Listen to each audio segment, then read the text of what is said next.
इशफाक अहमद है। मैंने इस साल यूपीएससी में 142nd रैंक सिक्योर किया है। मेरी स्कूलिंग जो है वो यवतमाल महाराष्ट्र से ही हुई है। प्राइमरी मेरी जो है वो जफरनगर की ज़िला परिषद स्कूल से कंप्लीट हुई है। उसके बाद हाई स्कूल मैंने गवर्नमेंट कॉलेज से अपनी कंप्लीट की है।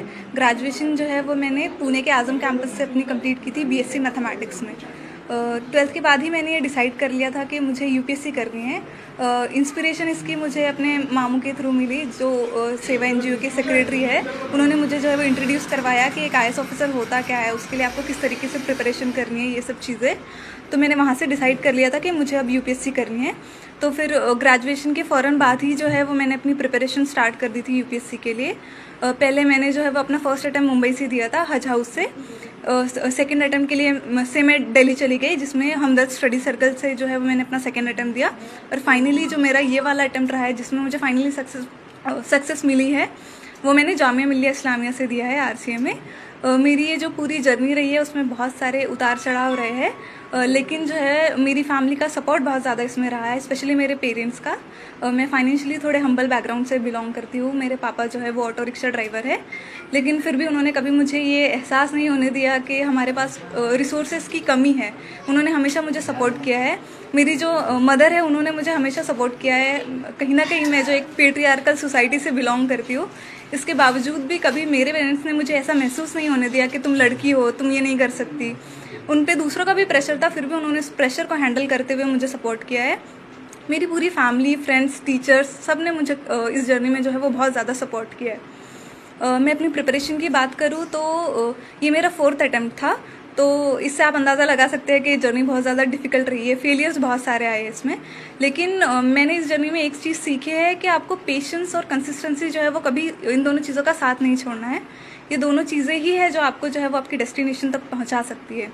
आपके पास फेलियर्स आएंगे, बहुत सारे आएंगे, लेकिन आपको उन फेलियर्स से सीखना है कि आपकी गलती कहाँ हो रही है और आगे बढ़ना है।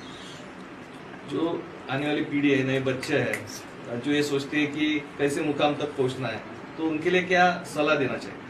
मैं यही कहना चाहूँगी कि आप कभी ये मत सोचे कि आपने जो सपना देखा है वो पूरा होगा या नहीं। कभी कभार ऐसा होता है कि हमारे पास जो है वो बहुत सारे बैरियर्स होते हैं। कभी फाइनेंशियली जो है वो हम अच्छे स्ट्रॉन्ग बैकग्राउंड से बिलोंग नहीं करते, तो हम सोचते हैं हम कर नहीं पाएंगे, लेकिन कहीं ना कहीं से आपको सपोर्ट मिल ही जाता है। अगर मैं अपना एग्जाम्पल दूँ तो जो सेवा एनजीओ है, उसके थ्रू जो है वो मुझे बहुत फाइनेंशियली सपोर्ट मिला है। इस तरह से मदद जो है वो आती रही है। मेरे पेरेंट्स ने मुझे हमेशा बहुत ज़्यादा सपोर्ट किया है। तो आपको कभी अपने सपने का जो है वो छोड़ नहीं देना चाहिए, उसके लिए हमेशा कोशिश करती रहनी चाहिए।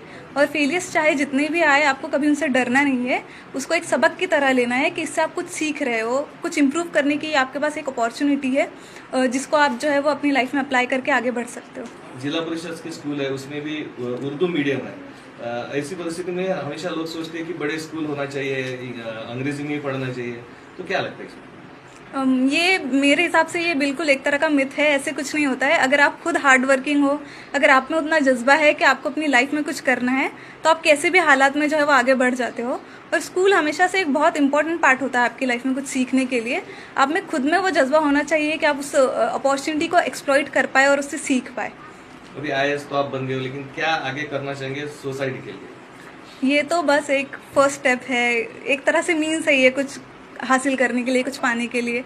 तो ये एक तरह से मेरे लिए मीन्स है कि मैं सोसाइटी को सर्व कर सकूँ, सोसाइटी में जो अंडर प्रिविलेज्ड सेक्शन है उनके लिए कुछ कर सकूँ, स्पेशली गर्ल्स के लिए, क्योंकि मैं रिलेट कर सकती हूँ कि एक लड़की के लिए कितना मुश्किल होता है आगे बढ़ना और कुछ अचीव करना। तो मैं कोशिश करूँगी कि मैं एजुकेशन और हेल्थ केयर जो है उस पर ज़्यादा अपना फोकस करूँ और सोसाइटी के लिए कुछ कर पाऊँ।